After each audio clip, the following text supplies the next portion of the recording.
Pambansang loyalista, dito mo makikita.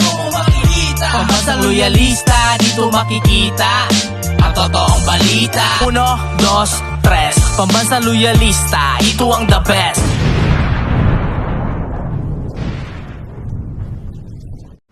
Masayang araw po, mga ka-PL.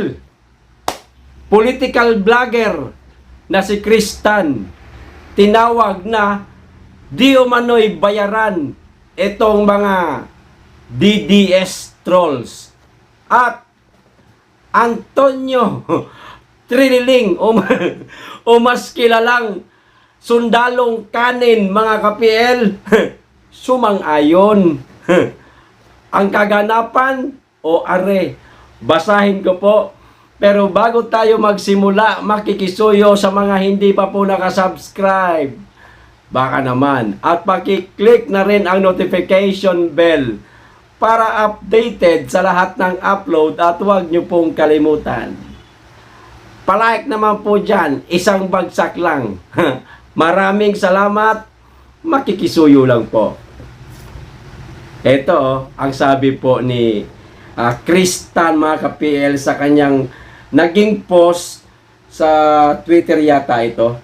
Kasi may nakalagay na at, diba? Ganun naman po, diba, sa Twitter. Ewan ko lang kasi hindi ako masyadong nagti-Twitter. O, ito po ang sabi. O, ilagay ko na rin dyan. Ayan. Ang sabi ho ni Kristan, na nirepost naman po ni Sundalong Bahaw, mga ka-PL, may theory kung bakit galit ang mga DDS trolls sa pagtanggal ng confidential funds ni Shuo. Paano basahin to? Shuo?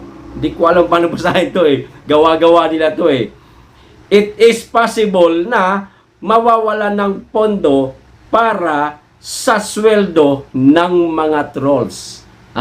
Nirepost po ngayon. In-screenshot siguro ito ni Sundalong Bahaw, mga ka-PL, at ang kanyang caption napakaikli pero masakit po ito, sa mga tinatawag na lang DDS trolls mismo. O yan lang po, napakaikli lang. So sumasang-ayon siya sa sinabi nitong made in China na na political vlogger. Maniwala kayo sa made in China na ito? Sa bagay, ang sabi niya lang, mga ka-PL, may theory. Yon. Theory yan niya lamang, di umano ito, mga ka-PL. Okay, sige. Sang-ayunan natin yung sinasabi niya na ayon sa kanyang teorya kung bakit daw po galit na galit ang mga DDS trolls ay galit na galit ba sa pagtanggal sa CIF ni BP Sara dahil mawawalan daw ng pondo para sa pasweldo sa mga trolls. Ganito, hamon ko sa inyong dalawa, Sundalong Kanin, Sundalong Bahaw, at sayo na rin, influencer o vlogger na made in China. Imitation. Kristan, pangalanan nyo. Pangalanan nyo. Kung sino yung tinutukoy ninyo ng mga DDS troll. Tapang ba? Tapang. Gamitin nyo yung tapang nyo kung talagang matapang kayo. Pangalanan nyo. Ilagay nyo kung sino-sino yung mga nasa isip ninyo na mga di umano'y DDS troll na bayaran. Para magkaalaman. Pero kung hindi nyo kayang pangalanan, hanggang ganito lang kayo, puro lang kayo parinig, isa lang masasabi ko, duwag kayo. Baka mamaya isipin o masabi, baka lang masabi ni Kristan at saka ni Kaning Bahaw, mga ka-PL, na Kaning Bahaw, Sundalong Bahaw, mga ka-PL, na ikaw yon PL, kasi ikaw ang unang nag-react. Wow. Ganito, hinahamon ko ulit kayo. na hanapan ninyo ng resibo. Kung ako ba bayaran na trolls ng mga DDS. Ang tawag sa akin, para sa akin lang ha, supporter. Ha? Taga-suporta ng mga Duterte. Bakit? Unang-una, taga Davao ako. Alam ko kung ano ang mga magagandang nagawa ng mga Duterte. Kahit noong alkalde pa lamang sila. Hindi pa sila nakakatungtong sa mataas na posisyon sa gobyerno. Taga-suporta na po ako ng mga Duterte. Kasi alam ko kung paano nila inayos, pinatakbo ang Davao. Ganyan sila kaayos sa lugar namin dito sa Davao. Ulitin ko.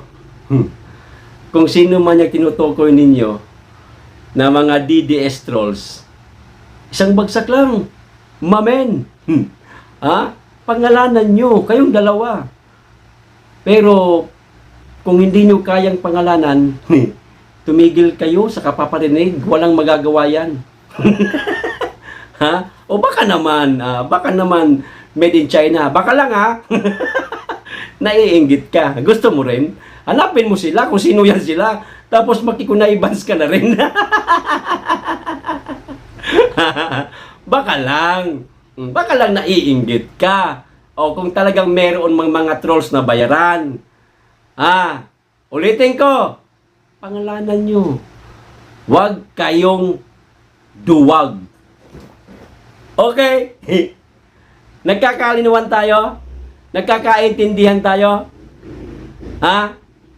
Sana mapanood nyo itong video na to. Pero, saludo ako sa inyong dalawa. Dahil dito sa ginawa nyong posta, saludo ako. Bakit? Kahit pa paano, may yagballs naman pala kayo. Kahit na hindi nyo pinangalanan. Kasi hindi kayo natatakot sa bashing. Ayan. Siguradong ibabash kayo ng mga maka-Duterte. Tulad ng ginawa ko ngayon, na nagbigay ako ng opinion, ng komento tungkol dito sa naging post ni Made in China at saka ni Trulala. Okay? Isang tabi na po natin yan, yung dalawang yan ka-PL. Papansin lang yan Gusto lang sigurong ma-content ni Kristan o ni Made in China ng ibang vlogger. Ayan na. Na-content ka na. Okay na. Masaya ka na. Ayos. Good luck. Good luck. Ito na po mga ka-PL sa pangalawang pag-uusapan natin. Sa mga hindi pa po nakapanood ng aerial shot po, yung kuha po sa itaas, kung paano po binuli kahapon ang magdadala ng supply sa iyong insyol. Paano po binaboy, binastos, binalahura, no? Ito po ipapanood ko po sa inyo. Ito na ho. Ayan Nakita nyo ba yung dalawang maliliit na barko na napakabibilis pong tumakbo? Ayan Yan po, kung hindi ako nagkakamali, ang barko ng CCG o ng China Coast Guard. Yan po ang China Coast Guard. At yung nasa gitna na yan, mga ka-PL, yan po ang magdadala ng supply sa BRP Sierra Madre. Ayan. Kita niyo naman kung gaano kabibilis. At kita niyo naman kung paano po nila harangin itong magdadala ng supply na napakabagal lamang po tumakbo. Kita, ayan harangan niya na naman. Tapos yung barko, natin, iiwas na naman. Puro iwas na lang po ang ginagawa kasi wala naman po talagang kaya sa pabilisan ng barko nila. Napakabibilis po kasi. Ayaw natin ng gulo So tayo na lang ang iiwas. Ayan, nilakihan pa. Hindi na natin alam kung ano pa ang nangyari pagkatapos po ng video na to. Baka doon na siguro nangyari yung binomba po ng tubig. No, di ba? Kahapon binomba na naman ng tubig ang magdadala ng supply. Oh, ayan oh. Yun lang po mga ka-PL, nakakaawa pagmasdan yung barko natin, yung magdadala ng supply sa Ayungin Shoal o sa BRP Sierra Madre na napakabagal tumakbo. Napakabagal po, samantalang ang barko ng China napakabilis. Sana bilis-bilisan no ng ating pangulo mga ka-PL no, ang modernisasyon unahin, ang kagamitan ng PCG para hindi na tayo basta-basta nabubuli nitong mga lintik na mga Chekwa na to, di ba? Made in China. Kalahi mo yan, di ba? O ba't tayo balik din naman PL? Pilido nila kapareha sila pilido O, di ba? Ano po masasabi ninyo kay Kaning Bahaw at saka dito sa political vlogger na parang pinaparatangan niya? Yan. Ayon sa kanyang teorya. Okay? Hanggang dito lang. Maraming salamat. Mag-ingat kayong lagi. Be blessed.